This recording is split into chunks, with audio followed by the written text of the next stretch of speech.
নমস্কাৰ any political চাৰ্টৰ বাবে ধন্যবাদ ষ্টুডিঅ'ত মই পল্লৱী অগপৰ দুই প্ৰাক্তন মন্ত্ৰী ডক্টৰ কমলা কলিতা উৎপল দত্তৰ সৈতে প্ৰাক্তন বিধায়ক সত্যব্ৰত কলিতাই শীঘ্ৰে দল এৰি কংগ্ৰেছ দলত যোগদানৰ প্ৰস্তুতি চলোৱাৰ গৰম খবৰে উত্তাল কৰি ৰাখিছে ৰাজ্যৰ ৰাজনীতি এনে গৰম খবৰবোৰৰ বিপৰীতে অগপৰ প্ৰতিক্ৰিয়া কি আপোনালোকলৈ আগবঢ়ালো আমাৰ এই প্ৰতিবেদন পুৱাৰ কাকতত পদত্যাগৰ খবৰ আৰু গধূলি হোৱাটছএপত মেছেজ উৎসৱ খাই উঠিল অগপ সভাপতি অতুল বৰা পদত্যাগৰ মেছেজ বুলি ভয়ে ভয়ে খুলিলে মেছেজ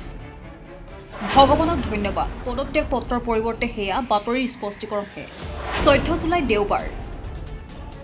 গধূলি প্ৰায় 6:45 বাজিছে হঠাতে অগপ সভাপতি অতুল বৰাৰ মোবাইললৈ অগপৰ সাধাৰণ সম্পাদক ডাক্তৰ কমলা কলিতাৰ হোৱাটছএপ মেছেজ মুহূৰ্ততে গাটো জিকাৰ খাই উঠিল অগপ সভাপতি বৰাৰ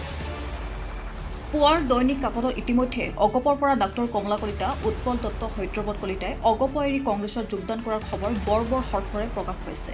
এই খবৰৰ পিছতে ডাক্তৰ কলিতাৰ হোৱাটছএপ মেছেজৰ অৰ্থ আনুষ্ঠানিকতা সমাপনৰ বাবে নিশ্চয় পদত্যাগ পত্ৰ হ'ব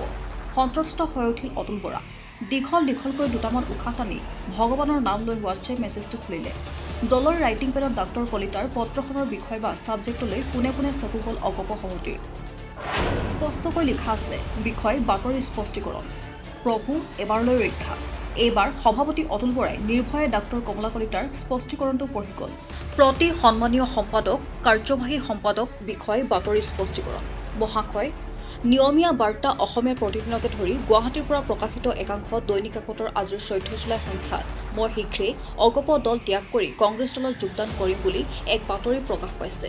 বাতৰিটোৰ সন্দৰ্ভত মোৰ ফালৰ পৰা এই স্পষ্টীকৰণ দাঙি ধৰিলোঁ প্ৰকাশিত বাতৰিটো সম্পূৰ্ণ মিছা আৰু ভিত্তিহীন অগপ দলৰ প্ৰতিষ্ঠা কালৰ পৰাই আমি এগৰাকী সক্ৰিয় কৰ্মী হিচাপে নিষ্ঠাৰে কাৰ্যনিৰ্বাহ কৰি আহিছোঁ মই অগপ দল এৰি কংগ্ৰেছ দলত যোগদান কৰাৰ খবৰটোত কোনো নতুনত্ব নাই প্ৰয়াত কংগ্ৰেছী মুখ্যমন্ত্ৰী হিতেশ্বৰ শইকীয়াৰ দ্বিতীয়টো কাৰ্যকালৰ পৰাই বিগত প্ৰায় 3 দশক জুৰি এই খবৰটো মাজে মাজে অসমৰ সংবাদ মাধ্যমত প্ৰকাশ পাই আহিছে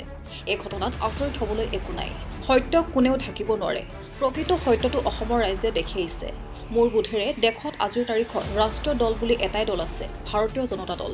অসমত বিজেপি অগপ আৰু ইউপিপিএল দলৰ বাহিৰে কোনো দলৰে ভিত্তি নাই দিল্লীৰ ক্ষমতালৈ যেনেদৰে একেৰাহে তৃতীয়বাৰৰ বাবে বিজেপি নেতৃত্বাধীন এনডিএ চৰকাৰৰ আগমন ঘটিছে তদ্ৰূপ অসমতো আৰু দুটাকৈ কাৰ্যকালৰ বাবে বিজেপি অগপ ইউপিপিএল দলৰ মিত্ৰগোট চৰকাৰৰ শাসন অব্যাহত থাকিব সঁচা ক'বলৈ গ'লে অসমত আজি বিৰোধী ৰাজনৈতিক দলসমূহৰ কোনো ভিত্তি আৰু বিশ্বাসযোগ্যতা নাই মোৰ এই স্পষ্টীকৰণটো আপোনালোকে প্ৰকাশ কৰিব বুলি আশা কৰিলোঁ ইতি আপোনাৰ বিশ্বাসী doctor Kamala Kalita news desk report any political